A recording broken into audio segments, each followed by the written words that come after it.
Hey, it's Kristi, and in this video we're going to talk about how you pay affects what you spend.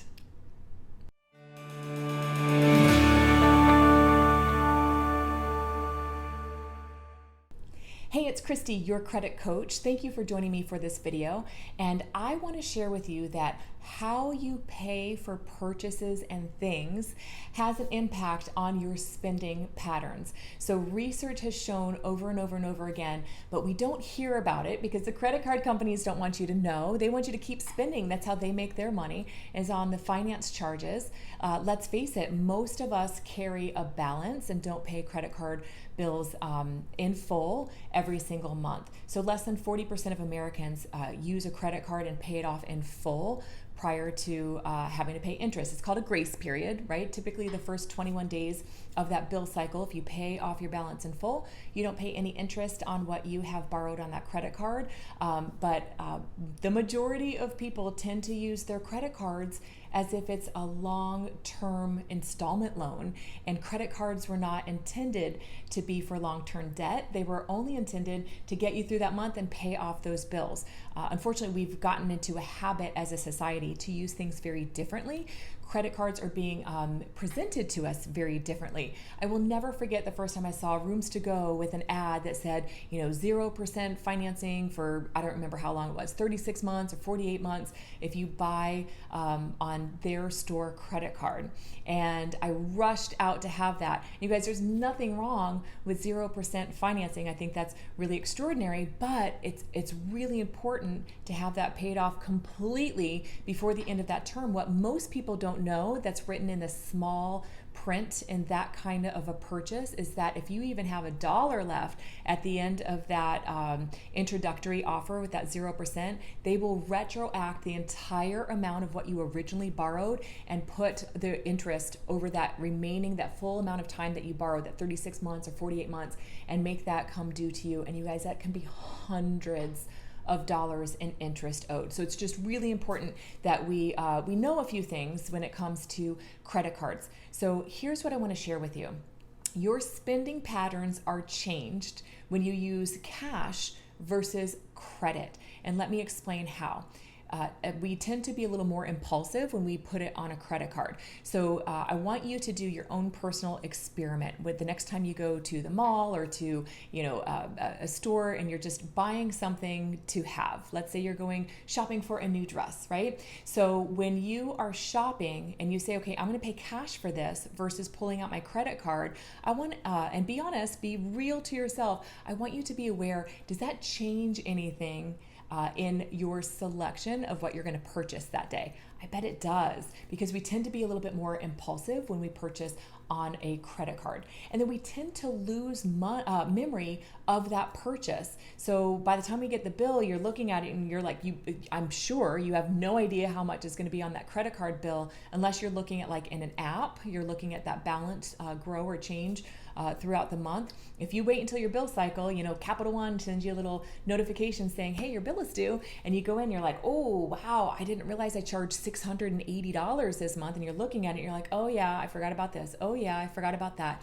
It's because when we just swipe or we use our Apple Pay or whatever the case is, it's not painful. It's not memorable. And so we tend to forget about those purchases. Feels good in the moment. We got what we came in for, or got something that brought us some, instant gratification. But when it comes time to make that bill payment, that's where so many people wind up with an increasing amount of credit card debt over time, is because it's not painful. So again, I want to create for you one of those decisive points, like one of those pause points where I'm going to pay cash for this. So let's look at another example. Let's say you're going to the grocery store and you're buying this week's worth of groceries, and I'm just going to make up a number. You've got $100 in cash. And you're going to say, okay, I'm going to use $100. I'm going to pay cash for my groceries. That means your selections of what is going inside of that cart has to go up to and not exceeding that $100. That's a really great way to help you stay tight on your budget, because you guys, when I just pull out a credit card and swipe for those groceries, I have no idea what that tally is going to be when that cashier is done ringing up my purchases. So when I go in with an intentional amount to spend, then I'm intentional with what is going into that cart. I'm intentional with my choices. It makes a difference on your spending. You see what I'm getting at here, right? So the other thing that I wanted to say was that when it's painful, right? Taking cash out of our wallet or out of our pocket is painful. To part from our money, it is it's memorable. It helps us be at that moment where we just pause and say, okay, is this a want or a need? Do I have this available to pay for? So I want to challenge you on something. Instead of swiping that credit card when you go out to make purchases, or when you're in and on your Amazon app making purchases, if you had a set dollar amount towards those purchases, towards those groceries, towards clothing, towards things around your home, whatever it is that purchase is, and you kind of like put it in little jars, if you will, for what is allocated that month for those things. And let's say it's groceries. Let's say groceries, you have a budget of $400 for this month. You're going to make it work. You're going to go in with so much more intentionality behind that purchase and behind those choices that you put in. I want you to just do this experiment for a month. You'll see the difference in how that shows up.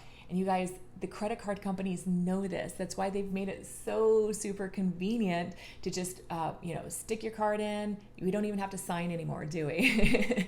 They just run it through, you put it back in your wallet, and you're on your way. And in some cases, we don't even have to pull anything out of our wallet. You just tap your phone up. So when it's that simple, that is what tends to have us spending more than what our intended amount was, what we've budgeted for. And this is where it really trips people up and gets people into trouble with higher credit card balances. Again, you guys, credit cards were not really intended to be long-term debt. So if you have found yourself with a lot of credit card balances that you're just kind of feeding that interest over time, and that balance isn't really going down, I encourage you to follow the advice in this video. Try an experiment just at least for a month and see what happens. See if it has an impact on your spending, because if you are spending less, you'll have more available to pay down that credit card balance. And the further you pay down that credit card balance, the less in interest you will pay.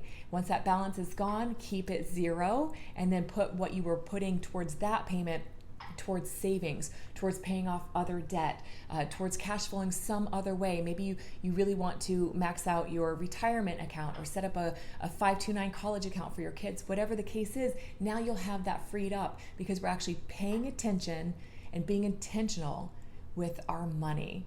I hope this brings you a ton of value. I'd love to hear your comments in the bottom if you took on my challenge to try this for 1 month. Let's do this. Let's get our debt down and more intentionality on our spending. Until next time, my friends, stay well.